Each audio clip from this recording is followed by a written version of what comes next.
香港高樓林立，建築物看似屹立不倒，但實際上都有損耗嘅時候。咁建築物咧就同人一樣，亦都會隨住時間而老化。要保障樓宇維持健康，亦都需要同人一樣身體檢查。目的咧就係要保持內部宜居，同時避免結構問題危及附近行人嘅安全。咁政府而家嘅做法咧，就係每年抽查樓齡達到30年以上嘅樓宇，發出強制驗樓令，但速度就太慢，亦都因為牽涉大廈共同決定而變得複雜。近期測量師學會統籌一系列企劃，組織業界專業人士，方便市民，特別係舊樓業主尋求檢測服務。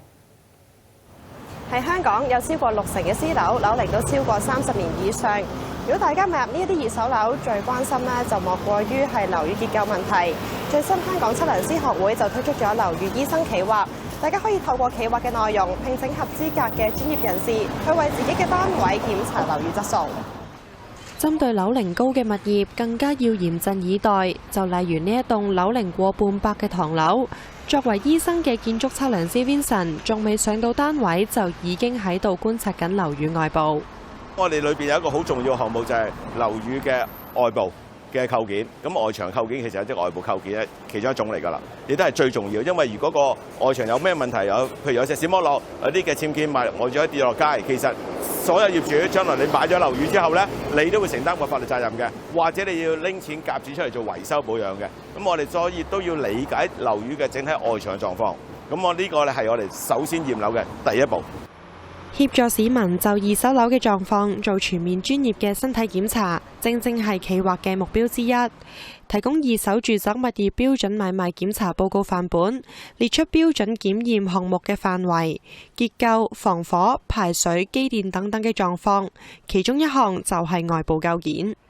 二手樓經常會遇到嘅牆身剝落、開裂、漏水等等嘅問題，未正式上樓，由觀察外牆開始 ，Vincent 已經心裏有數。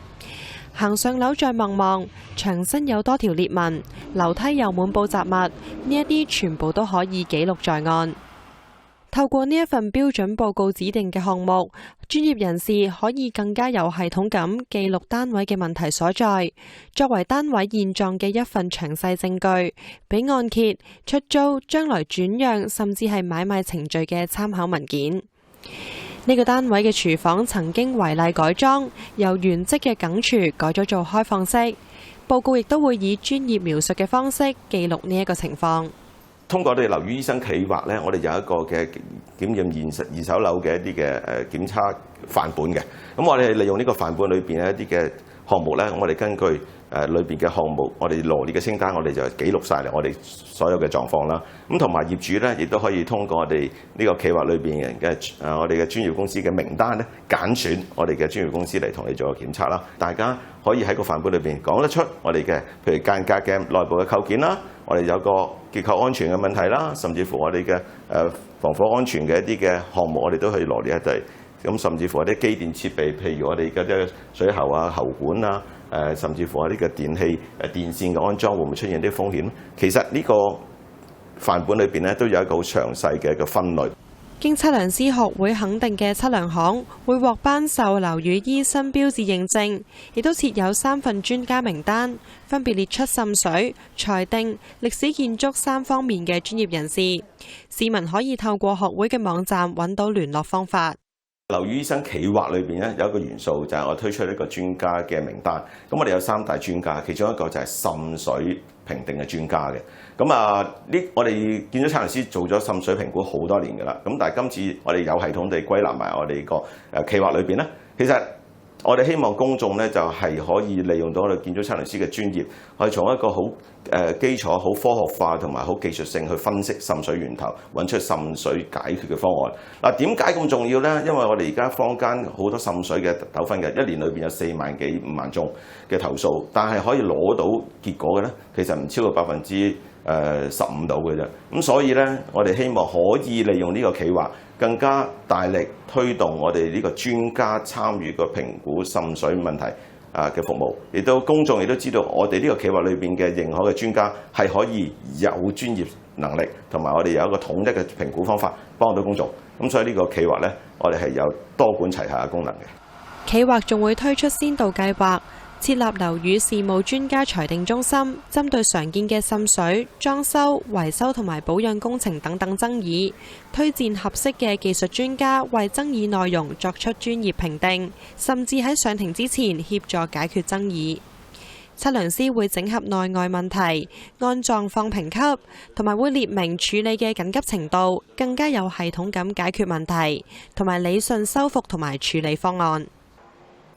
喺香港嘅二手樓買賣牽涉到結構質素嘅問題或者爭議，往往都難以追究。一嚟係現狀舊入嘅慣例，二嚟係經歷咗長時間嘅炒樓年代，大家對於樓宇質素並唔係咁重視。若果將來嘅買賣程序當中加入驗樓嘅要求，為單位作全面嘅檢查，就有助將驗樓呢個步驟融入到日常樓市嘅常規，持續進行。同時間有助買家、銀行等等嘅持份者更加清晰了解單位現況，避免紛爭，咁確保單位冇違規構件、樓宇結構安全等等，對買賣過程、舊樓保養都有益處。依家二手住宅買賣常規喺成交之前，買家通常只係得2至3次機會視察。第一次係簽約前睇樓，第二次已經係簽署買賣合約之後，俾承按銀行或者相關人士視察。有時候臨交鎖匙前幾日，都仲有一次俾買家最後檢查，核對單位狀況。如果係正式係一個落實嘅買賣之前做得到係最理想啦。譬如最後一次驗樓就可以揾到專業人士陪你一齊睇睇。起碼一個最初步同埋最重要嘅項目，我哋了解到你確定買唔買啦，會唔會有太大風險而值得唔買，或者係處理埋一個所謂嘅成本考慮。第二，萬一你買之後，你先至揾我哋做報告咧，仍然有一個好重要嘅好處咧係咩咧？喺你做裝修之前，你可以了解到間樓宇嘅整體狀況，尤其是啲舊樓咧，可能存在正如好多安全問題，或者啲構件已經係老化，甚至乎啲滲水問題。咁我哋喺做你嘅維修之前，如果我哋有一個全整嘅報告咧，你就可以知道會唔會同一時間做好某啲嘅維修啦，甚至乎可能牽涉到公家地方嘅，要同法團或者管理公司商量下啦，甚至乎就係你要處理呢個防火構件啦。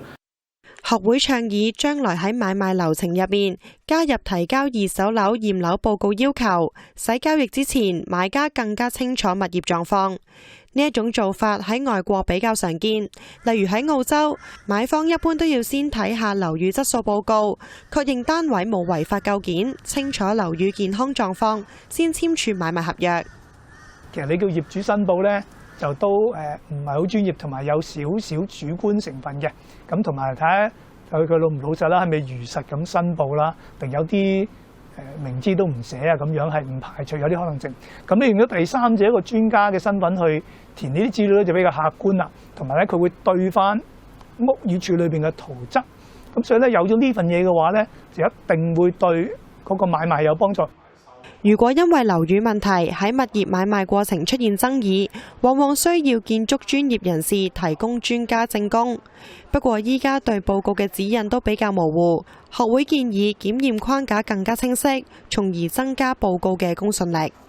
我哋希望咧，社會同埋法律界，甚至乎銀行界咧，都更加認可同埋了解我哋呢個測量師檢驗報告嘅重要性，因為保障個人嘅業主利益，亦都保障銀行嘅利益，保障公眾嘅利益，亦都可以有效咧幫到社會慢慢推動我哋嘅強制驗樓之下嘅重點就係強化樓宇嘅安全水平。每一個人佢做買咗樓做裝修之前，都可以做一啲嘅基本嘅改善同埋維修工程。法律界或者我哋社會政府都應該推動就係接受同建築專業有關嘅專業人士去做呢個檢測報告或者一個專業嘅評估。系統化地列出物業問題，俾唔同界別更加輕易掌握物業現況，將現場視察、物業附帶嘅命令、註冊資料整合到同一份標準報告，方便唔同環節處理。而家話呢個報告咧就比較詳細，我覺得咁應該咧就係話屋宇署冇響田土廳登記嗰啲，咁佢呢度發揮咗最大嘅作用啦。當然咧，你揾到專家，佢嗰個我哋嘅附加值咧，就係話響你見到嗰啲文件之外睇唔到嘅嘢，咁佢都仲可以幫你揾到啦。期望報告成為先決條件下，喺買賣正式生效之前，可以藉專業人士檢驗為契機，推動買賣雙方有更加多空間商討，從而提高二手單位質素同透明度，保障商戶利益。